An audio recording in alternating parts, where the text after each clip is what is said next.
আমি ঝিঙে পোস্তটা করব, তার মধ্যে প্রথমে আমি আলুটা পেঁয়াজের সাথে ভেজে নিচ্ছি।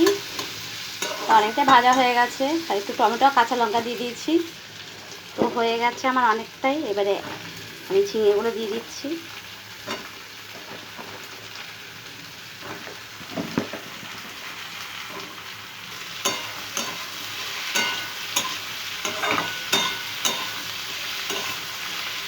তো আমি সবগুলোই দিয়ে দিলাম এক এক করে। আমি জল দেবো না এর মধ্যে, যেহেতু এখানে পোস্ত বাটাটা দেওয়া হবে।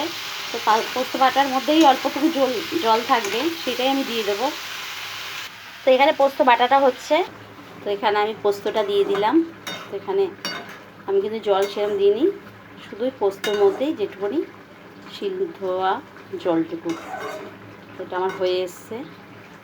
তো আমার হয়ে গেল এখানে ঝিঙে আলু পোস্ত, আর এখানেই মটন কারি। কারণ মটন কষা করিনি আজকে, মটন কারি করেছি। তো আজকের মতন টাটা, সবাই সুস্থ থেকো, ভালো থেকো।